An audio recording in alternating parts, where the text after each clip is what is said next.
1. Without, the night was cold and wet, but in the small parlor of Laburnum Villa the blinds were drawn and the fire burned brightly. Father and son were at chess, the former, who possessed ideas about the game involving radical changes, putting his king into such sharp and unnecessary perils that it even provoked comment from the white-haired old lady knitting placidly by the fire. "Hark at the wind," said Mr. White, who, having seen a fatal mistake after it was too late, was amiably desirous of preventing his son from seeing it. "I'm listening," said the latter, grimly surveying the board. His hand. "Check. I should hardly think that he'd come tonight," said his father, with his hand poised over the board. "Mate," replied the son. "That's the worst of living so far out," bawled Mr. White, with sudden and unlooked-for violence. "Of all the beastly, slushy, out-of-the-way places to live in, this is the worst. Pathway's a bog, and the road's a torrent. I don't know what people are thinking about. I suppose because only 2 houses in the road are let, they think it doesn't matter." "Never mind, dear," said his wife, soothingly, "perhaps you'll win the next one." Mr. White looked up sharply, just in time to intercept a knowing glance between mother and son. The words died away on his lips, and he hid a guilty grin in his thin gray beard. "There he is," said Herbert White, as the gate banged toward the door. The old man rose with hospitable haste, and opening the door, was heard condoling with the new arrival. The new arrival also condoled with himself, so that Mrs. White said, "Tut, tut," and coughed gently as her husband entered the room, followed by a tall, burly man, beady of eye and rubicund of visage. "Sergeant Major Morris," he said, introducing him. The sergeant major shook hands, and taking the fire, watched contentedly while his host got out whiskey and tumblers and stood a small copper kettle on the fire. At the third glass his eyes got brighter, and he began to talk, the little family circle regarding with eager interest this visitor from distant parts, as he squared his broad shoulders in the chair and spoke of wild scenes and doughty deeds, of wars and plagues and strange peoples. 21 years of it, said Mr. White, nodding at his wife and son. When he went away he was a slip of a youth in the warehouse. Now look at him. He don't look to have taken much harm, said Mrs. White, politely. I'd like to go to India myself, said the old man, just to look round a bit, you know. Better where you are, said the sergeant major, shaking his head. He put down the empty glass. I should like to see those old temples and fakirs and jugglers, said the old man. What was that you started telling me the other day about a monkey's paw or something, Morris? Nothing, said the soldier, hastily. Leastways nothing worth hearing. Monkey's paw, said Mrs. White, curiously. Well, it's just a bit of what you might call magic, perhaps, said the sergeant major, offhandedly. His forward eagerly. The visitor absent-mindedly put his empty glass to his lips and then set it down again. His host filled it for him. To look at, said the sergeant major, fumbling in his pocket, it's just an ordinary little paw, dried to a mummy. He took something out of his pocket and proffered it. Mrs. White drew back with a grimace, but her son, taking it, examined it curiously. And what is there special about it? Inquired Mr. White as his son, and having examined it, placed it upon the table. It had a spell put on it by an old fakir, said the sergeant major, a very holy man. He wanted to show that fate ruled people's lives, and that those who interfered with it did so to their sorrow. He put a spell on it so that 3 separate men could each have 3 wishes from it. His manner was so impressive that his hearers were conscious that their light laughter jarred some. What? Well, why don't you have 3, sir? Said Herbert White, cleverly. The soldier regarded him in the way that middle age is wont to regard presumptuous youth. I have, he said, quietly, and his blotchy face whitened. And did you really have the 3 wishes granted? asked Mrs. White. I did, said the sergeant major, and his glass tapped against his strong teeth. And has anybody else wished? Persisted the old lady. The first man had his 3 wishes. Yes, was the reply. I don't know what the first 2 were, but the third was for death. That's how I got the PAW. His tones were so grave that a hush fell upon the group. If you've had your 3 wishes, it's no good to you now, then, Morris, said the old man at last. What do you keep it for? The soldier shook his head. Fancy, I suppose, he said, slowly. I did have some idea of selling it, but I don't think I will. It has caused enough mischief already. Besides, people won't buy. They think it's a fairy tale. Some of them, and those who do think anything of it, want to try it first and pay me afterward. If you could have another 3 wishes, said the old man, eyeing him keenly. I don't know, said the other. I don't know. He took the PAW, and dangling it between his forefinger and thumb, suddenly threw it upon the fire. White, with a slight cry, stooped down and snatched it off. Better let it burn, said the soldier, solemnly. If you don't want it, Morris, said the other, give it to me.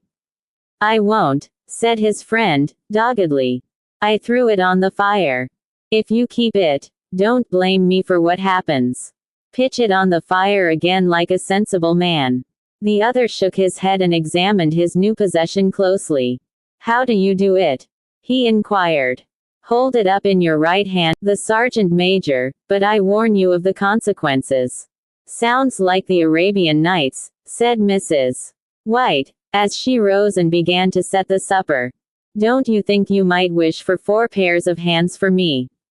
Her husband drew the talisman from pocket, and then all 3 burst into laughter as the sergeant major, with a look of alarm on his face, caught him, said, gruffly, wish for something sensible.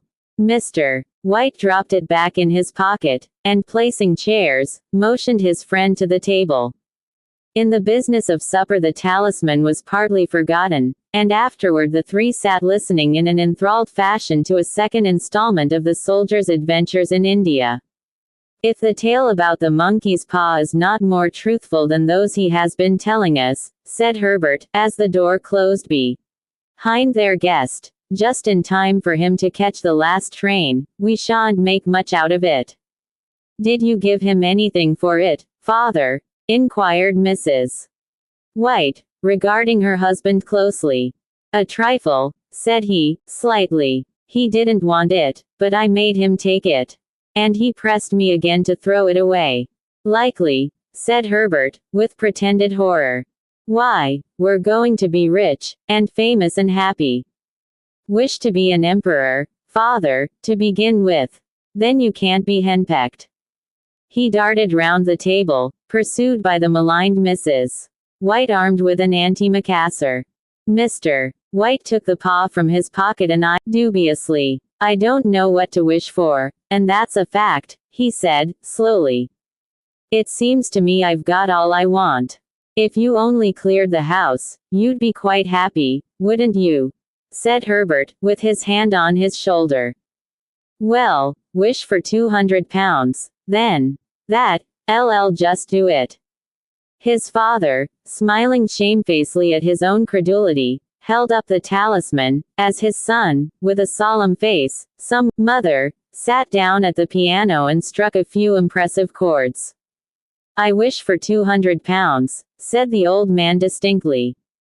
A fine crash from the piano greeted the words, interrupted by a shuddering cry from the old man. His wife and son ran toward him. It moved, he cried, with a glance of disgust at the object as it lay on the floor. As I wish, in my hand like a snake. Well, I don't see the money, said his son as he picked it up and placed it on the table, and I bet I never shall. It must have been your fancy, father, said his wife, regarding him anxiously. He shook his head. Never mind, though. There's no harm done, but it gave me a shock all the same. They sat down by the men finished their pipes. Outside, The wind was higher than ever, and the old man started nervously at the sound of a door banging upstairs. A silence unusual and depressing settled upon all three, with the old couple rose to retire for the night. "I expect you'll find the cash tied up in a big bag in the middle of your bed," said Herbert, as he bade them good night, "and something horrible squatting up on top of the wardrobe watching you as you pocket your ill-gotten gains." He sat alone in the darkness, gazing at the dying fire, and seeing faces in it. The last face was so horrible and so simian that he gazed at it, got so vivid that, with a little uneasy laugh, he felt on the table for a glass containing a little water to throw over it. His hand grasped the monkey's paw, and with a little shiver he wiped his hand on his coat, too. In the brightness of the wintry sun next morning as it streamed over the breakfast table he laughed at his fears. There was an air of prosaic wholesomeness about the room which it had lacked on the previous night, and the dirty, shriveled little paw was pitched on the sideboard with a carelessness which betokened no great belief in its virtues. "I suppose all old soldiers are the same," said Mrs. White. "The idea of our listening to such nonsense. How could wishes be granted in these days? And if they could, how could £200 hurt you, father? Might drop on his head from the sky." Morris said the things happened so naturally, said his father, that you might if you so wished attribute it to coincidence. "Well, don't break into the money before I come back," said Herbert as he rose from the table. "I'm afraid it'll turn you into a mean, avaricious man, and we shall have to disown you." His mother laughed, and following him to the door, watched him down the road, happy at the expense of her husband's credulity. All of which did not prevent her from scurrying to the door at the postman's knock, nor prevent her from referring somewhat shortly to retired sergeant majors of bibulous habits when she found that the post brought a tailor's bill. "Herbert will have some more of his funny remarks, I expect, when he comes home," she said, as they sat at dinner. "I dare say," said Mr. White, "some beer. But for all that, the thing moved in my hand. That I'll swear to." "You thought it did," said the old lady soothingly. "I say it did," replied the other. "There was no thought about it. I had just. What's the matter?" His wife made no reply. She was watching the mysterious movements of a man outside, who, peering in an undecided fashion at the house, appeared to be trying to make up his mind to enter. In mental connection with the £200, she noticed that the stranger was well dressed, and wore a silk hat of glossy newness. 3 times he paused at the gate, and then walked on again. The 4th time he stood with his hand upon it, then resolution flung it open and walked up the path. Mrs. White at the same moment placed her hands behind her, and hurriedly unfastening the strings of her apron, put that useful article of apparel beneath the cushion of her chair. She brought the stranger, who seemed ill at ease, into the room. He gazed at her furtively, and listened in a preoccupied fashion as the old lady apologized for the appearance of the room, and her husband's coat, a garment which he usually reserved for the garden. She then waited as patiently as her sex would permit, for him to broach his business, but he was at first strangely silent. "I was asked to call," he said at last, and stooped and picked a piece of cotton from his trousers. "I come from Ma and Megan's." Single quote. The old lady started. "Is anything the matter?" she asked, breathlessly. "Has anything happened to her, Bert?" "What is it? What is it?" her husband interposed. There, mother," he said, hastily. "Sit down, and don't jump to conclusions. You've not brought bad news, I'm sure, sir." And he eyed the other wistfully. "I'm sorry," began the visitor. "Is he hurt?" demanded the mother, wildly. The visitor bowed in assent. "Badly hurt," he said. "Any pain?" "Oh, thank God," said the old woman, clasping her hands. "Thank God for that. Thank." She broke off suddenly as the sinister meaning of the assurance dawned upon her and she saw the awful confirmation of her fears in the other's averted face. She caught her breath, and turning to her slower-witted husband, laid her trembling old hand upon his. There was a long silence. He was caught in the machinery, said the visitor at length in a low voice. Caught in the machinery, repeated Mr. White, in a dazed fashion. Yes. He sat staring blankly out at the window, and taking his wife's hand between his own, pressed it as he had been wont to do in their old courting days nearly 40 years before. He was the only one left to us, he said, turning gently to the visitor. It is hard. The other coughed, and rising, walked slowly to the window. The firm wished me to convey their sincere sympathy with you in your great loss, he said, without looking round. I beg that you will understand I am only their servant and merely obeying orders. There was no reply. The old woman's face was white, her eyes staring, and her breath inaudible. On the husband's face was a look such as his friend the sergeant might have carried into his first action. I was to say that Ma and Megan's disclaim all responsibility, continued the other. They admit no liability at all, but in consideration of your son's services, they wish to present you with a certain sum as compensation. Mr. White dropped his wife's hand, and rising to his feet, gazed with a look of horror at his visitor. His dry lips shaped the words, "How much?" £200, was the answer. Unconscious of his wife's shriek, the old man smiled faintly, put out his hands like a sightless man, and dropped, a senseless heap, to the floor. 3. In the huge new cemetery, some 2 miles distant, the old people buried their dead, and came back to a house steeped in shadow and silence. It was all over so quickly that at first they could hardly realize it, and remained in a state of expectation as though of something else to happen, something else which was to lighten this load, too heavy for old hearts to bear. But the days passed, and expectation gave place to resignation. The hopeless resignation of the old, sometimes miscalled, apathy. Sometimes they hardly exchanged a word, for now they had nothing to talk about, and their days were long to weariness. It was about a week after that the old man, waking suddenly in the night, stretched out his hand and found himself alone. The room was in darkness, and the sound of subdued weeping came from the window. He raised himself in bed and listened. "Come back," he said, tenderly. "You will be cold." "It is colder for my son," said the old woman, and wept afresh. The sound of her sobs died away on his ears. The eyes heavy with sleep, he dozed fitfully, and then slept until a sudden wild cry from his wife awoke him with a start. "The paw!" she cried wildly. "The monkey's paw!" He started up in alarm. Where is it? What's the matter?" She came stumbling across the room toward him. "I want it," she said, quietly.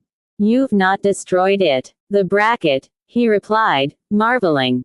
"Why?" she cried and laughed together, and bending over, kissed his cheek. "I only just thought of it," she said, hysterically. "Why didn't I think of it before?" "Why didn't you think of what?" he questioned. "The other 2 wishes," she replied, rapidly. "We've only had one. Was not that enough?" he demanded, fiercely. "No," she cried, triumphantly. "We'll have one more. Go down and get it quickly, and wish our boy alive again." The man sat up in bed and flung the bedclothes from his quaking limbs. "Good God, you are mad!" he cried, aghast. "Get it," she panted. "Get it quickly, and wish." "Oh, my boy, my boy." Her husband struck a match and lit the candle. "Get back to bed," he said, unsteadily. "You don't know what you are saying." "Granted," said the old woman, feverishly. "Why not the second?" "A coincidence," stammered the old man. "Go and get it and wish," cried his wife, quivering with excitement. The old man turned and regarded her, and his voice shook. "He has been dead 10 days, and besides I would not tell you else, but I could only recognize him by his clothing. If he was to bring him back," cried the old woman, and dragged him toward the door. Do you think I fear the child I have nursed? He went down in the darkness, and felt his way to the parlor, and then to the mantelpiece. The talisman was in its place, and a horrible fear that the unspoken wish might bring his mutilated son before him ere he could escape from the room seized upon him, and he caught his breath as he found that he had lost the direction of the door. His brow cold with sweat, he felt his way round the table, and groped along the wall until he found himself in the small passage with the unwholesome thing in his hand. Even his wife's face seemed changed as he entered the room. It was white and expectant, and to his fears seemed to have an unnatural look upon it. "Wish," she cried, in a strong voice. "It is foolish and wicked," he faltered. "Wish," repeated his wife. He raised his hand. "I wish my son alive again." The talisman fell to the floor, and he regarded it fearfully. Then he sank, trembling into a chair as the old woman, with burning eyes, walked to the window and raised the blind. He sat until he was chilled with the cold, glancing occasionally at the figure of the old woman peering through the window. The candle end, which had burned below the rim of the china candlestick, was throwing pulsating shadows on the ceiling and walls, until, with a flicker larger than the rest, it expired. The old man, with an unspeakable relief at the failure of the talisman, crept back to his bed, and a minute or two afterward the old woman came silently and apathetically beside him. Neither spoke, but lay silently listening to the ticking of the clock. A stair creaked, and a squeaky mouse scurried noisily through the wall. The darkness was oppressive, and after lying for some time screwing up his courage, he took the box of matches, and striking one, went downstairs for a can. At the foot of the stairs the match went out, and he paused to strike another. And at the same moment a knock, so quiet and stealthy as to be scarcely audible, sounded on the front door. The matches fell from his hand and spilled in the passage. He stood motionless, his breath suspended until the knock was repeated. Then he turned and fled swiftly back to his room, and closed the door behind him. A third knock sounded through the house. "What's that?" cried the old woman, starting up. "A rat," said the old man in shaking tones. "A rat. It passed me on the stairs." His wife sat up in bed listening.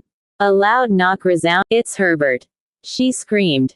"It's Herbert." She ran to the door, but her husband was before her, and catching her by the arm, held her tightly. "What are you going to do?" he whispered hoarsely. "It's my boy. It's Herbert," she cried, struggling mechanically. "I forgot it was 2 miles away. What are you holding me for? Let go. I must open the door. For God's sake don't let it in," cried the old man, trembling. "You're afraid of your own son," she cried, struggling. "Let me go. I'm coming, Herbert, I'm coming." There was another knock, and another. The old woman with a sudden wrench broke free and ran from the room. Her husband followed to the landing, and called after her appealingly as she hurried downstairs. He heard the chain rattle back and the bottom bolt drawn slowly and stiffly from the socket. Then the old woman's voice, strained and panting. "The bolt," she cried, loudly. "Come down. I can't reach it." But her husband was on his hands and knees groping wildly on the floor in search of the PAW. If he could only find it before the thing outside got in. A perfect fusillade of knocks reverberated through the house, and he heard the scraping of a chair as his wife put it down in the passage against the door. He heard the creaking of the bolt as it came slowly back, and at the same moment he found the monkey's paw, and frantically breathed his third and last wish. The knocking ceased suddenly, although the echoes of it were still in the house. He heard the chair drawn back, and the door opened. A cold wind rushed up the staircase, and a long loud wail of disappointment and misery from his wife gave him courage to run down to her side, and then to the gate beyond. The street lamp flickering opposite shone on a quiet and deserted road.